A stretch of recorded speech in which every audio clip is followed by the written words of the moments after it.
Hey guys, welcome back to the channel. Well, this is my first Q&A video in about 2 years. You guys had lots of interesting questions, so let's just dive in with question number 1. If you could design your ideal drone in the Spark Mini price range, which features would it have and which features definitely not? That's a great question. In Canada, the Mini currently sells for about $349 US. The Spark, when it was released, was about $500 US, I think. So let's just say this ideal drone is around $500 US. That gives us room for a few more features than the Mini currently offers. Now for me, the Mini is pretty close to perfect. I like the size, the sub 250 gram weight, battery life, range, and it has most of the core features I want. So let's just build our ideal drone off of that. First thing I would add would be raw photo support and decent light color profile. Those two things, in my opinion, they should have been there right from the start. Next, I think 4K 60p would be awesome. I would also want OcuSync 2.0, not for the extra range, but just to have a rock solid connection to the drone. And lastly, some kind of basic active track features so the drone can follow me autonomously. That would be just insane. So that's probably pushing way past the $500 mark, so I'll call that done. As for features I don't really care about, I think top of that list is maximum transmission distance or range. The 10-kilometer range of the Mavic Air 2 is just insane. I think I've only been a kilometer away with my drones maybe twice, so that extra range to me is just useless. I would also probably drop the collision avoidance sensors too. I like the idea, I always think that I want them, but I don't miss them on the Mini, and due to my flying style, I was almost always turning them off on the DJI Spark, so really I don't think I need them. So yeah, to kind of wrap this up, I think for me it's really all about the photo and video features. That's most important to me, and the rest, yeah, it just doesn't matter as much. Question number 2. What are your thoughts and feelings about your YouTube journey so far? Any learnings or experiences you want to share? Well, I think overall I would say it's just been kind of a crazy ride. It's been an absolute ton of work, but it's also been very rewarding. It's been really exciting at times, but it can also be like super frustrating. But overall though, I think it's been a great experience. I've learned lots of new skills, I've had a lot of fun, and it's been really satisfying watching my channel grow. So any learnings or experiences I want to share, I think for me, one of the smartest things I did right from the start is just to be myself. Not try to copy or emulate anyone else, just do my own thing. Looking back, I also think it was smart not to set any huge expectations for my channel. I just took it one video at a time. Didn't worry about subs, views, making money. I just concentrated on trying to make good content and constantly improve my skills. And I felt if I did that stuff successfully, the rest would take care of itself, and it pretty much has. So for anyone just getting started, I would say if you're passionate about it and willing to put in the work, you can totally make it happen. You just need to be patient and keep those expectations in check. Okay, is it possible to get a shot like Sam Kolder fly-through technique using your Mavic Mini?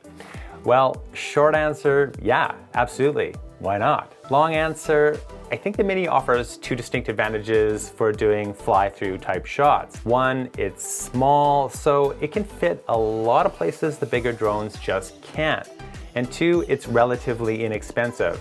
And that's really important because if you're just getting started doing this type of flying, it is highly likely you're gonna have a few crashes, and yeah, cheaper drone, that's just better, right?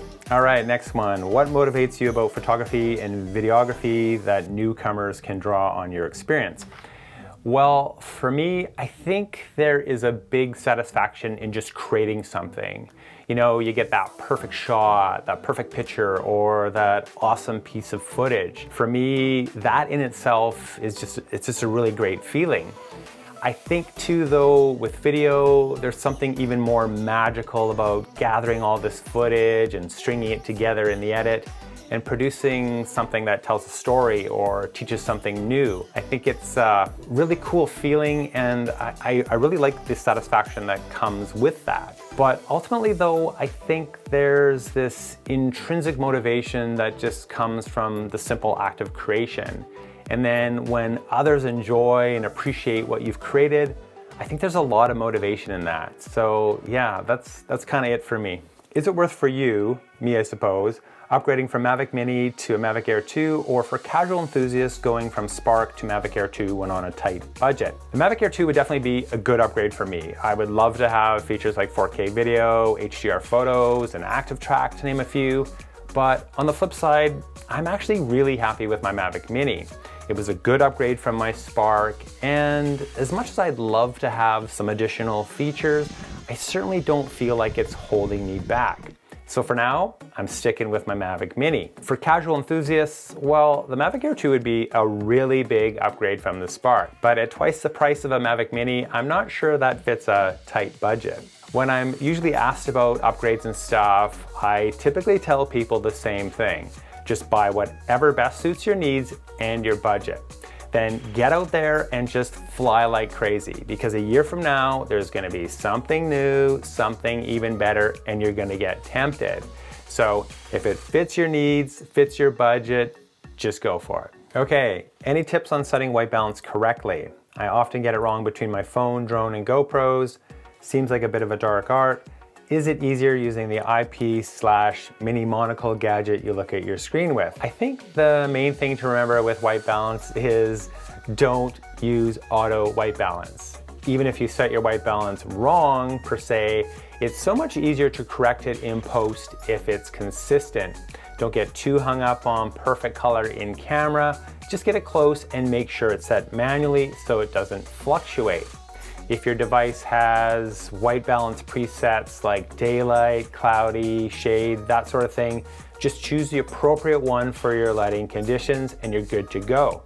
If you're using different devices, choose the same preset or Kelvin temperature number across all devices. The Mavic Mini doesn't have white balance presets, just a Kelvin temperature number. So with the Mini, I almost always have it set to 6,000 Kelvin and I just leave it there.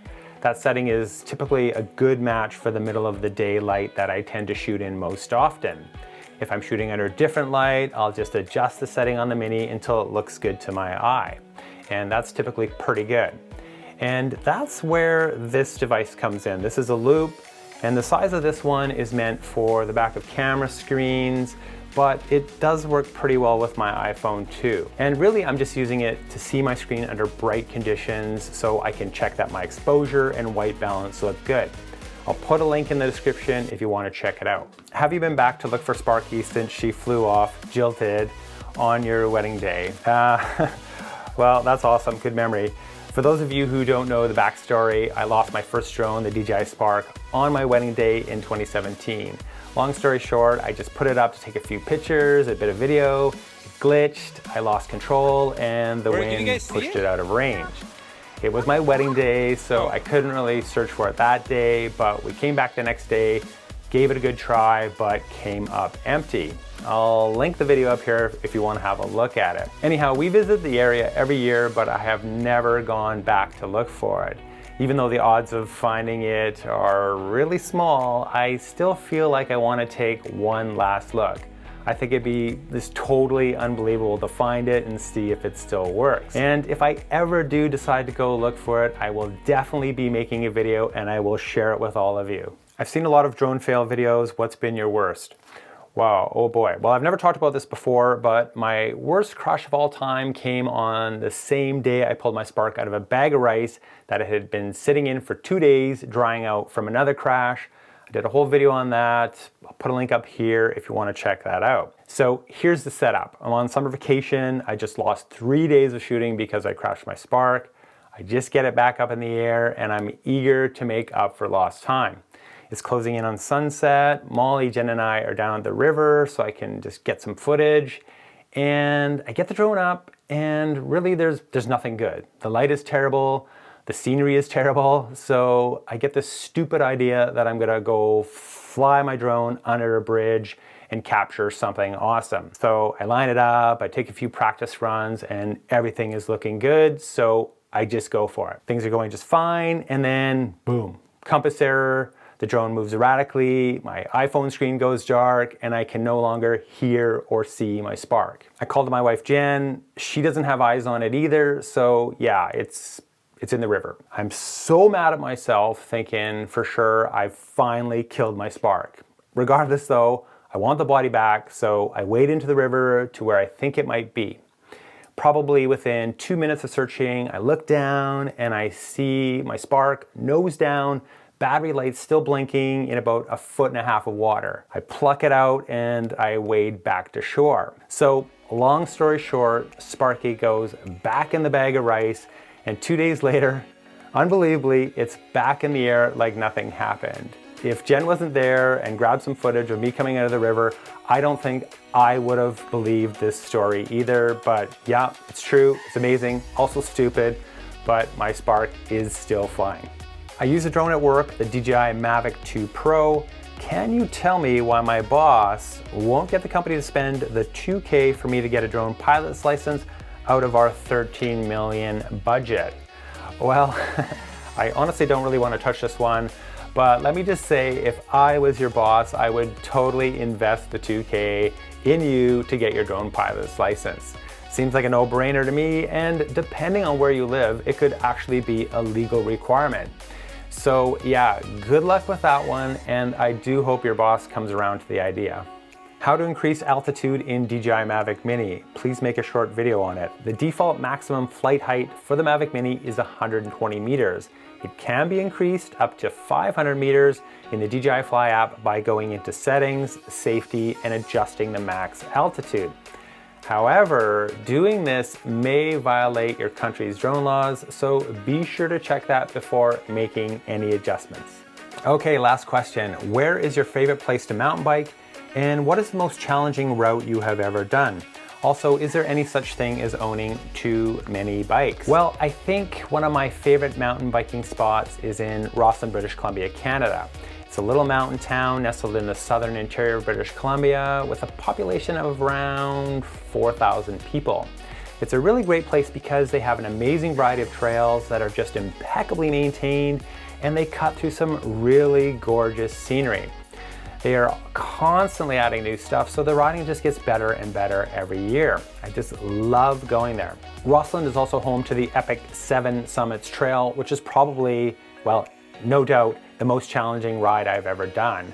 I have ridden it a couple of times and it just never disappoints. It's about 30 kilometers in length over some really, really tough terrain, but the views are just absolutely stunning, and it's definitely worth your time if you're in the area. It's totally a bucket list ride. Now, as far as too many bikes goes, there's simply no such thing. As the saying goes, the correct number of bikes you should have is N+1, where N is the number of bikes you currently own. And that's it for this one, guys. Thanks so much to everyone who submitted a question. I really appreciate it. And as always, thanks so much for watching, and I will see you in the next one. Bye.